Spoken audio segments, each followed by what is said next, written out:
So the expression shown there and that other expression, but shown in factored form, define the same function f. Which expression makes it easier to find f of 0? So typically these are more opinion type questions, but in the lesson we learned what's it called? We plugged in numbers into one of the equations, kind of guessed and checked that way, and then plug in numbers into something that's in factored form. So if this is f of 0, what is that 0 replacing? What's usually in parentheses? So if I plug it in for this first one, anywhere that there's an x, I get something that looks like this. If I plug it into the second one, 5 times 0 minus 20, and 6 times 0 plus 3, which one seems easiest to solve? The one that's in standard form or the one that's in factored form? And that's your opinion, but I'm guessing it marked it wrong when you put factored form. Oh, okay. I think what it wants you to go with is standard form. Because look what happens here. The 0 squared is 0. 0 times anything is 0, so that basically cancels out that term. This times 0 is 0. And then I'm just left with negative 60, which is that answer. Over here, I mean, it's not hard, but it's just more steps. Like you do the 5 times 0, which is 0, minus 20, which is negative 20.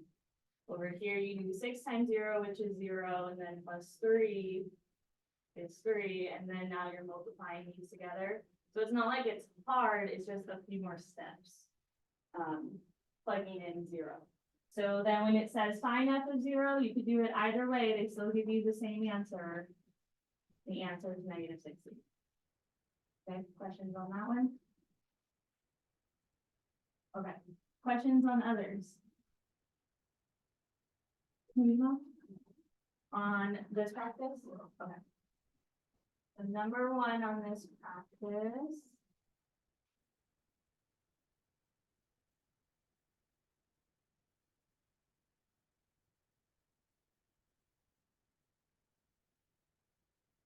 The one that looks like this set of kitchen. A set of kitchen containers can be stacked to save space. The height of the stack is given by this expression, where C is the number of containers. Find the height of a stack made of 8 containers. So where do I need to plug in this 8? What do I do with that 8? Where the C is. So to find this answer, I'd have to do 1.5 times 8, and then plus 7.6. Order of operations, make sure you multiply before you add.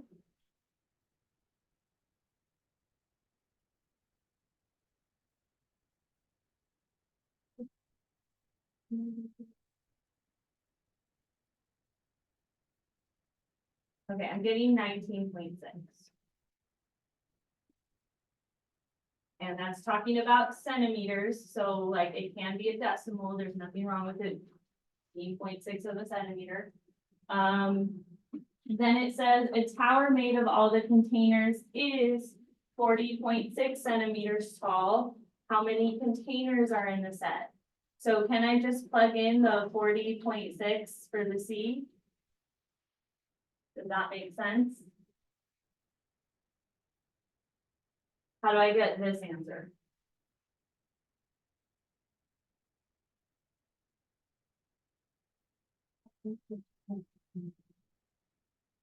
So you plugged in different numbers for C until you got 40.6. And as long as you get the right answer at the end of the day, I mean, that's all that matters. What I think might be a bit easier would be to set this equal to 40.6. And then it's a 2-step equation. Okay, you start with what's farther from the C. So I would subtract 7.6 on each side. That gives me 1.5C on the right. Let me see my mental math. Is it 33? That equals? Well, just 40.6 minus 7. Okay, it is 33, and then opposite of multiplying 1.5 is to divide 1.5, which is -5.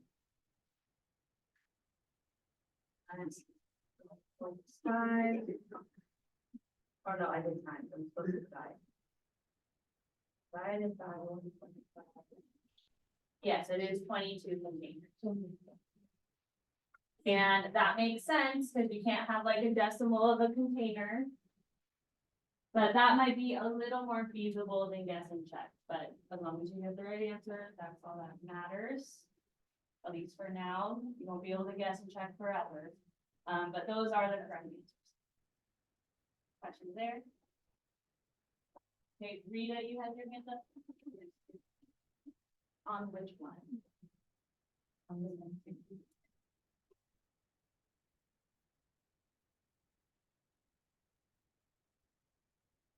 Does it say, because I think hers might be a little longer.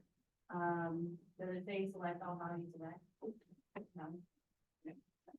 So select all values of X, this is still on the 7.2 practice, number 2. And we are selecting all values of X that are solutions to this equation.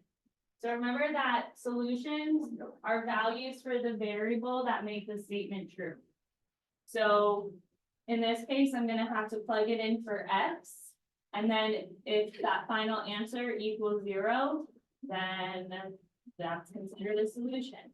So first I plug in the -1 for the X. I'm gonna kind of say myself a step here. 7 times -1 is -7. Now, -1 minus 5 is -6. -7 minus 21 is -28. Without even continuing, I know that's not going to equal 0. Because if for something to multiply to give me 0, what must one of the numbers be? So it's not going to be this answer. But you continue until you find all the ones that do make it true.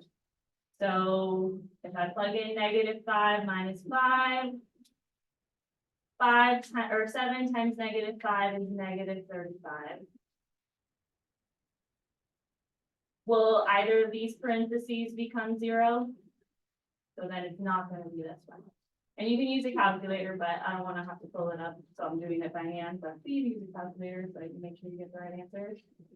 If I plug in -3, that's not going to become 0. 7 times -3 is -21. That will not become 0. It kind of looks like it might, but -21 minus 21 is -42. It's not going to do that one either. Okay, 0 minus 5, that's not going to become 0. 7 times 0 is 0, minus 21 is -21, so that's not a solution either. Does that make sense so far? You know, I'm not showing like everything. Okay, plugging in the 3 minus 5 is not 0. 7 times 3 is 21.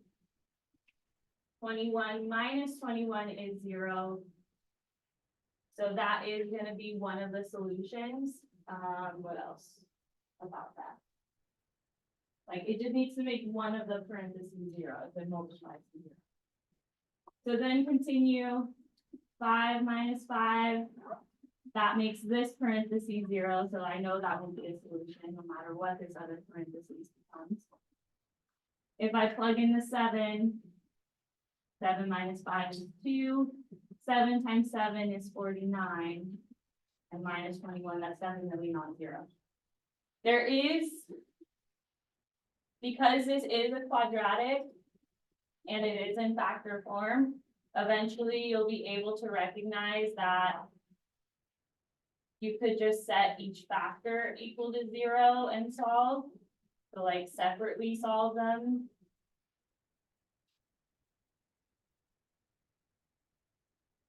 And then to make this 0, x would have to be 5. I think I wrote this wrong.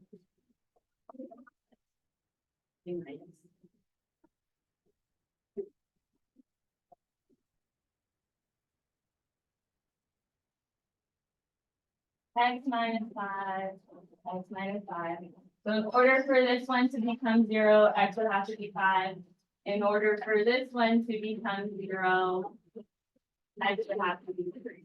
That way you don't have to just plug in all the numbers. You can find your two solutions right away. Questions on that? Okay, if you didn't get 80% or higher during this class, then that's your responsibility. Tomorrow, we're doing a different practice.